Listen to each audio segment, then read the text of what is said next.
Hello everyone, my name is Megan and today I'm going to be talking to you about book series that I am never getting back together with. On Goodreads I have a list of 80 different books that I've started, series-wise, and about 60 of them I'm still either going to continue the series, I'm waiting for the next book to come out. I haven't said I'm done with this.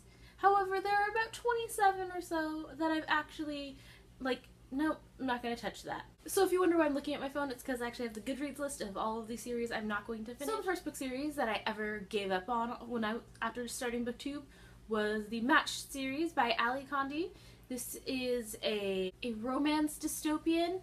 Basically, when you turn 18, there's this giant ceremony and you are matched with someone in I believe it's the nation, and that is basically your life partner. You have no say.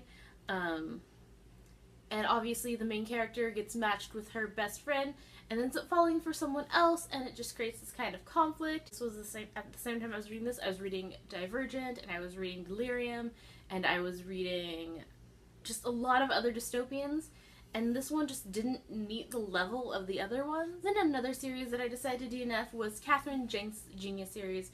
I actually read the first two in the trilogy, and the reason I DNF this one is that you read the first 75% of the book, and then there's this dramatic plot twist that almost makes the entire 75% of the book that you read obsolete, and then I was very frustrated and annoyed with it. So I read the second book, I was like, I'll give the dramatic plot twist a chance, and then you read the second book and it does the exact same thing, and you're like, no, I don't want to spend like 400 pages getting invested in these characters and none of these characters actually matter. It's only this one particular event that was only mildly mentioned very early on, and it was just very frustrating. I almost actually DNF'd the book. An interesting series that I DNF'd was the Prime Word series. I read Elemental the first, and I actually liked it, and I was willing to read the second book. The problem is that the second book just never came out. I waited like 2 or 3 years, and it was well past the release date. I scoured the internet for it. I couldn't find it anywhere. Another book series I DNF'd was The Coincidence of Callie and Caden by Jessica Sorensen. This book was very predictable. As soon as I got through the first 2 chapters or so, I realized exactly what the secret was and what was going on, and I have a real problem when the character has an obvious secret. If you're gonna have a mystery and suspense, it needs to be a mystery. It can't be something that's so predictable. One of the most interesting DNF series for me is the Ruby Ring series by Christy Peebles. I read the first 2 books in the series, and I think there's 5 or 6 or something like that. The reason I stopped at the second book, that was the perfect ending for the book. It only had to be a duology.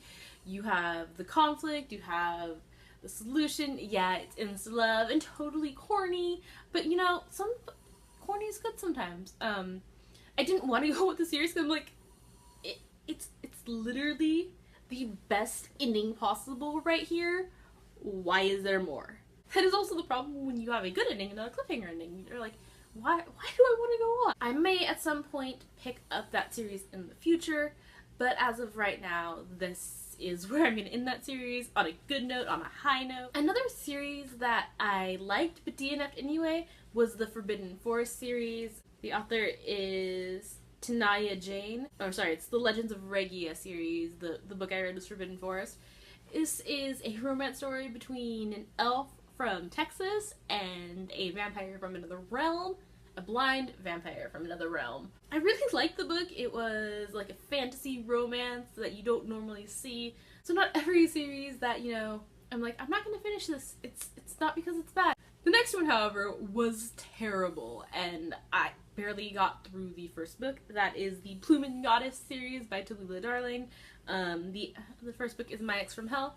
Basically, it's about a girl who's the reincarnation of Persephone, who goes to the school, and one day Hades shows up, or Hades reincarnated as a teenage boy shows up, and he remembers he's a goddess. She doesn't remember. There's some drama on Olympus, and everyone in this series was an asshole. There is no other way to describe it. Another book is The Legend of Blue Eyes by B. Kirsten McMichael. This one my brother actually read before me, and he really liked it.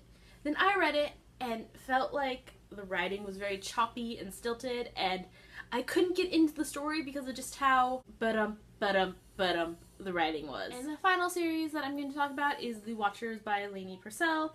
This is a series about a girl who is half angel, who who moves back to the town her mother grew up in, and there are things happening. The book was by no means boring. I finished the book in a couple days. It just wasn't enough to make me go, yeah, I have to go out and read the sequel. And I'm kind of to the point where if I don't feel the immediate need to read a sequel, or I'm kind of iffy, I'm just not going to read it, because my TBR keeps growing, and there are things that I desperately want to read on there, and if I don't have that same desperation to read it, I don't want to continue with the series. But I do feel The Watchers is very well written, and people definitely should give it a try. Those are some books series that I am not going to be getting back together with, and I'm just done with them. I have friends in other places. That's all for this video, and until next time, talk to you later.